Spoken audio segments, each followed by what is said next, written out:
Some people have noticed that I'm consistently getting 90s in the reading from the past scores that I've been posting. Now, I wasn't doing it on purpose to show it off, but people are now asking me, what's the secret to the more important tasks, such as reading fill in the blanks? Come closer and I'll tell you. There is no secret. There aren't really any hacks for the reading module. Let's just be real now.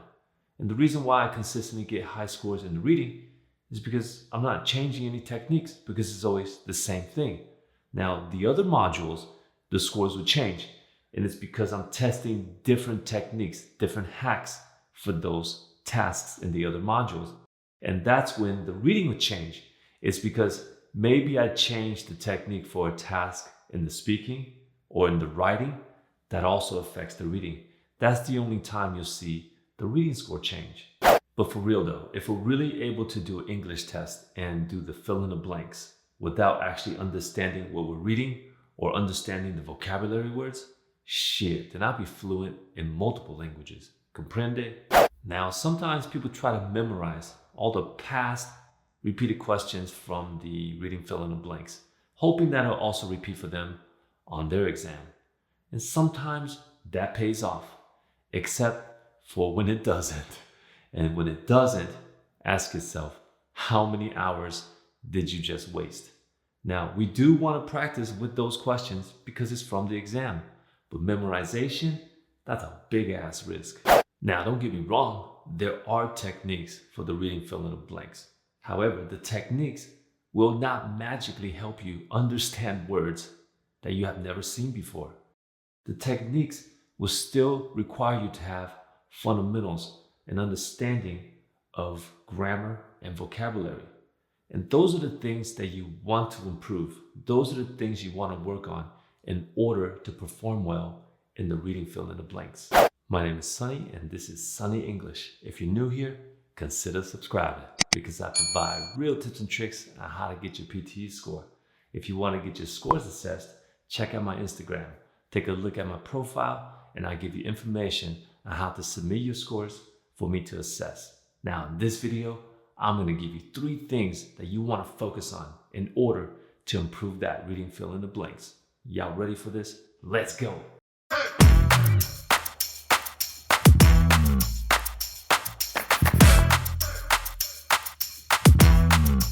First of all, don't compare your level with anyone else. You're gonna lose motivation that way, and we don't wanna do that. Now, yes, people see me get 90s in reading all the time. So what? I'm a native English speaker. I taught high school English for 10 years. I've been teaching PTE for 5 years. There's a major difference there. Now, I got students that are chefs, professionally. They're chefs, they work in restaurants. The only thing I know how to cook is hot water, and I'm okay with that. Well, actually, no, I'm not okay with that. Maybe that's why I'm hungry all the time. But you see what I'm saying? I can't compare with other people. Anyways, I'm going to show you 3 things that you can work on to try to help yourself improve that reading fill in the blanks. Now, none of these things are secrets. It's obvious. But I'm going to show you how to connect them together and apply it to the reading fill in the blanks. Number 1, building vocabulary and collocations. Now, how do we do that? We got to read. I told you it's not a secret, right? It's about determination. How bad do you want it? Now, a lot of us, we hate to read. We even say, we ain't got time for that. But again, that's like someone that wants to lose weight, but they don't want to eat healthy and they don't want to exercise. What the hell are you going to do then, right? So in order for you to improve, you got to read. So what do you read? Start with things that you're interested in. Maybe it's sports, maybe it's entertainment. You read things that you're interested in to try to help retain that information. So what do we do when we're reading? Now, we're not reading for pleasure, right? We're reading for education. So as you are reading, anything that you see as far as vocabulary or collocation that's new to you, write it down. Keep a journal, right? This is for educational purposes. Make a list of the words that are new to you and try to apply it. How? When you speak. When you're speaking English, try to use it. When you're writing English, try to use it. Now, hopefully you have someone that can check it for you. And again, this is not a secret. Yes, you did hear correctly. PTE is easier than IELTS, but they're not just gonna give you 79 without you working for it. right? We still got to put in some effort. And it's how bad do you want it? Let's get this. Number 2, learning different word forms. What does that even mean? Now, I told you everything was connected. So we're going to take the vocabulary words that you put into your journal. You're going to take those words and you're going to learn the different word forms for those words. So for example, let's take the word information. Now I know everybody and their mama knows what the word information means. I'm just using that as an example. Now, information is a noun. If you didn't know that, well, that's the next thing that I'm going to be talking about, because that's the grammar that I say we need to improve. Okay, so for the time being, information is a noun. So we want to see, what is the verb? What is the verb for information? What is the adjective for information? And is there an adverb for information? Do you know those word forms? Now, the verb to information will be inform. The adjective to information will be informational. And yes, there's an adverb, and the adverb to information will be informationally. And that's what I mean by understanding the word forms. And those are parts of speech. And that is going to help you eliminate options in the reading fill in the blanks.